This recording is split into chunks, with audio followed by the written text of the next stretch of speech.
What's up, everyone? Before I start this, I'm just gonna say, obviously, as you see from the timer on the video, it's gonna be a lengthy video. But also, I want to let you know that this video is gonna be political. It's gonna be about U.S. politics. So if you're not into that sort of thing, you're probably not going to sit here for the entire duration of the video. And one more thing, it's not just gonna be about politics. It's gonna involve some conspiracy theory. So also, if you're not into that sort of thing, this video is probably not gonna interest you. So feel free to click off. No hard feelings. Anyhow, that being said, what I'm going to talk about today is Edward Snowden. And for those of you whom are perhaps from outside of the US or who just don't know who Edward Snowden is, he was this person who was working for a company that was working for the government. They're called government contractors, I believe it's called. And he was working for the NSA. Company working for the NSA. And his job, I'm not exactly sure what his job was, but the NSA stands for National Security Agency, so just in general to deal with security of our country, collecting data on people, perhaps profiling people, stuff like that. This is what this gentleman was doing. So what he did was he leaked all kinds of information, or he leaked some information. And this obviously upset a lot of people. He went on the run. He ended up going to another country, and now I believe he's getting asylum in Russia. Okay, well, the information that he leaked was about the U.S. government spying on its citizens. And so I heard all kinds of information about this story, and certain things just weren't adding up. The first thing was he was talking about all the information that he had access to.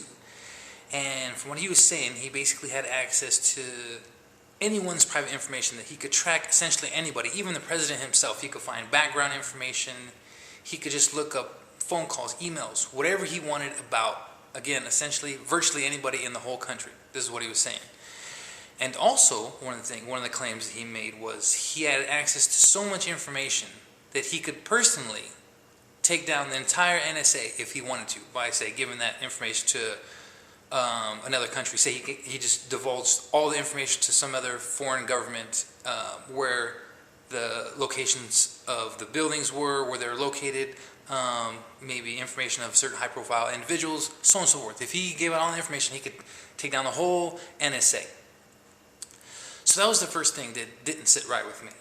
And the reason for that is because I've never been in the military, but I do have family in the military. I've met people in the military before, seen documentaries on military, so on and so forth. And one thing that I've learned is that the government and its agencies, even outside agencies that work for the government, are very compartmentalized. That's what they call it, compartmentalized. That is, not one person knows everything. That is, for example, say you work with nuclear weapons and you have top secret clearance with nuclear weapons. Even though you have that top secret clearance, that doesn't mean you have clearance to all top secret information. So you may have access to all kinds of top secret information about nuclear weapons, but you may have no access whatsoever to, say, spy satellites or something like that. That's compartmentalized. Everyone knows their own thing. They call it also a need-to-know basis. The information that you get is information that you need to do your job, and that's it. You get no more than that. The reason they do that, and which contradicts Mr. Snowden's story, is so that one person cannot take down the whole government or whole agency. That's the reason why they put it into these compartments. Everyone knows their own thing, and even if one person happens to go rogue, he could only give a tiny sliver of the information of that entire agency or the entire government or what have you. So that was the first thing that didn't sit right with me. It just didn't make sense. He was embellishing too much. But I was like, okay, so he's lying. No big deal. He's just saying he has more capabilities than he actually had. But then the second thing that didn't sit right with me, the information that he was divulging. Again, as I was telling you earlier, the information that he was giving up was about the government collecting data on regular citizens. Basically, the government tracking you. Okay? And he named a couple of government agencies that were doing this. and that was pretty much it. And so when I heard that, I sat back and I was like, so what's this big secret? What's all this quote-unquote top secret information that he's leaking that everyone's all upset about? Who doesn't know that? Who doesn't know that the government is spying on you? I've even made videos before. It's not just the government. Google collects data on you. Yahoo, and any internet website that you go to, they track any of the history that they can, anything that you click on. If you go to, I don't care if you go to Target's website, Walmart's website, everyone tracks you. So who doesn't know that? I just didn't get that. What's this big top secret leak that everyone's so concerned about? It just didn't make sense. The information that he was divulging just didn't seem like this super top secret information that it's like, oh my God, now everybody knows this. Who didn't know that, right? So, again, all this just wasn't sitting right with me. It just didn't make sense. And in the last part, when we're talking about the information that the government's collecting, that Google's collecting, okay, so what, right? I thought in my mind. Because there's a practicality problem. Government may be collecting all this information, Google and Yahoo and all these people, but again, there's one problem, there's one big problem. There's some 314 million people in this country, and there's no plausible way, I don't care how much data that they collect, that they can find out what every single person is doing, especially all the time. There's just no way. You can have all the supercomputers collecting all the data that you want, but there's just no possible or plausible way for someone or even some computer system to sift through all that information to find out, hey, so-and-so over here is trying to buy stuff to make a bomb, or somebody's over here doing this and that. And that's why, even though the government and whoever else is collecting all this information, there's still all kinds of crimes going on. Just, what was it, in Boston not too long ago, those guys blew up bombs. I think there was a race going on, they blew up some bombs. Well, if the government's collecting all this information, how is that allowed to happen? Again, it's because it's a practicality problem. There's just no plausible way that they could find out what every single person's doing, or even the great majority of people are doing. So again, it just wasn't sitting right with me.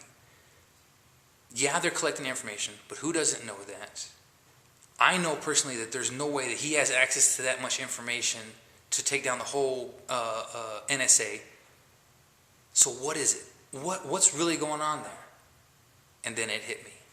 And then it hit me. Like I said, since there's no plausible way for the government to really track you, to really see what you're doing all the time, for every person, 314 million people in this country, the only thing that they can do is make you think that they can.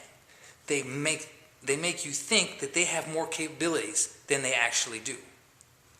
And by doing so, prevent you, at least in part, from committing crimes or going to do something nefarious. Because if you think that when you go to send that email or click on that website or maybe talk to someone who you think might be a terrorist, you're trying to be up to something nefarious, and you may stop just for a second, or someone may stop you and be like, hey, the government's watching you. That's what Edward Snowden's job was. His job, what he really isn't some just rogue whistleblower, someone who's releasing information. No, he's working for the government. He's part of this psychological warfare that's making the government seem more powerful than they actually are. Because the government knows, Google knows, everyone knows who works in data, that there's no, I don't care how much data you collect, there's no way you can sift through all of it and find out what everybody's doing. So again, they make you think that they can. They make you think that, again, no matter what you go to do online, even if it doesn't stop you totally, of course there's still going to be people who commit crimes, but when you go do something, maybe you hesitate just that much, or maybe you stop. Maybe you're the person to be like, I'm not going to do that because of what you heard Edward Snowden talking about. Yeah, they're tracking all my emails and my phone calls. So I'm not going to say this or that on my cell phone. Or, maybe not even something like terrorism, maybe even a drug deal that you're going to do on the phone. And you were like, wait a minute, the government could be listening. That's what Edward Snowden's job is. Make you think that the government has more capabilities than it actually does.